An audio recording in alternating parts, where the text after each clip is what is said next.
Lotus Ayurveda India में आपका स्वागत है। मैं हूं उत्पल चौधरी। आज हम बात करेंगे, क्या हर रोज हस्त मैथुन करने से सेहत को नुकसान होता है। तो आइए शुरू करते हैं आज का वीडियो। लेकिन उससे पहले बोलना चाहूँगा, चैनल को आपने अभी तक सब्सक्राइब नहीं किया है तो चैनल को सब्सक्राइब कर लें, बेल आइकन की घंटी बजा दें, जिससे हमारे आने वाले नोटिफिकेशन सबसे पहले आपको मिले। तो आइए शुरू करते हैं।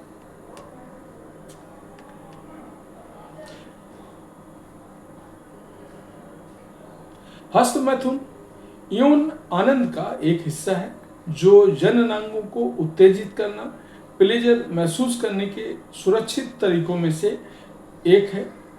इससे मानसिक और शारीरिक स्वास्थ्य को भी कई लाभ मिलते हैं। अगर अधिकतर लोगों के मन में सही सवाल उठता है, यही सवाल उठता है कि क्या हर रोज हस्त मैथुन करना स्वास्थ्य के लिए हेल्दी है। हालांकि हस्त मैथुन को लेकर के कई मिथ्स फैले हुए हैं, लेकिन अगर आप सोच रहे हैं क्या हस्त मैथुन करना स्वस्थ है, आपको कितनी बार हस्त मैथुन करना चाहिए, क्या वाकई हस्त मैथुन आपके लिए अच्छा है, तो जानते हैं आपके सभी सवालों का जवाब। मास्टरबेट किसे कहा जाता है, हस्त मैथुन किसे कहते हैं। सेल्फ प्लेजर के लिए जेंटिल्स को छूना और स्टिमुलेट करना मास्टरबेशन कहलाता है।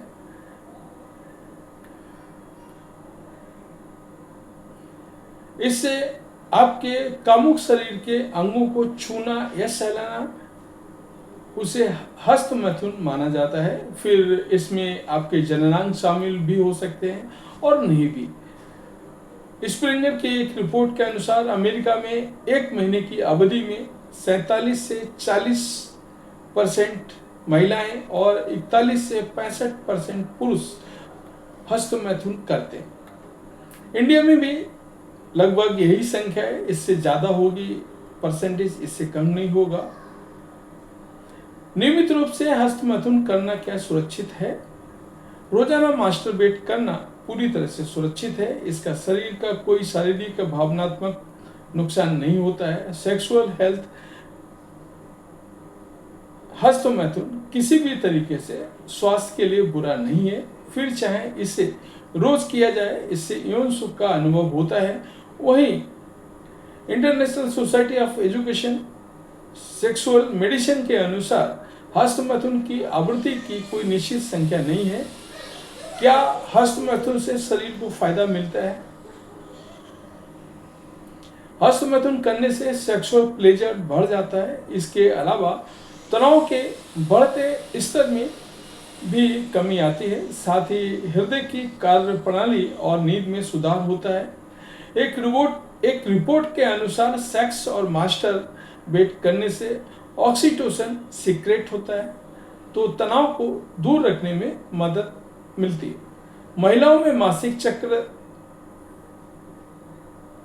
के दौरान हस्त मैथुन करने से ऐंठन और मासिक धर्म सिंड्रोम के लक्षण जैसे मूड स्विंग, सूजन, थकान आदि कम हो जाता है।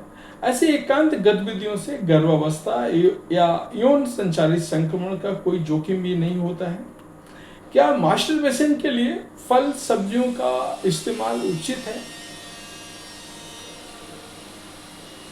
सेल्फ प्लेजर के लिए बाजार में कई तरह के सेक्स टॉय मौजूद हैं। ऐसे में कुछ महिलाएं सब्जियां और फलों, विशेष तौर पर गाजर, केला और खीरा मास्टरबेशन के लिए इस्तेमाल करती हैं। इससे आपको दूरी बना के रखने की जरूरत है। इनमें मौजूद पेस्टिसाइड वजाइना के पीएच को असंतुलित बनाते हैं और संक्रमण के कारण साबित होते हैं।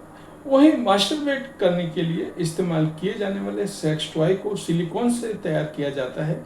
इससे इन्फेक्शन का जोखिम कम हो जाता है। मास्टरबेट करने से मुहासों का जोखिम बढ़ सकता है। न्यूनतम हार्मोनल बदलाव लोगों में मुहासे की समस्या को बढ़ाने का कारण साबित नहीं होता है। 2017 में क्लिनिक एक डर्मेटोलॉजी जर्नल रिपोर्ट के अनुसार टेस्टोस्टेरोन और प्रोजेस्टेरोन जैसे सेक्स हार्मोन त्वचा को प्रभावित कर सकते हैं। अतिरिक्त तेल उत्पादन का कारण बन सकते हैं। वहीं मास्टरबेट करने से शरीर में एंडोफिन, प्रोलैक्टिन, डोपामाइन और ऑक्सीटोसिन का स्तर प्रभावित होता है, जो एक्ने का कारण साबित नहीं होता है। तो ये था हमारा आज का वीडियो। आपको कैसा लगा हमें अवश्य बताएं। धन्यवाद।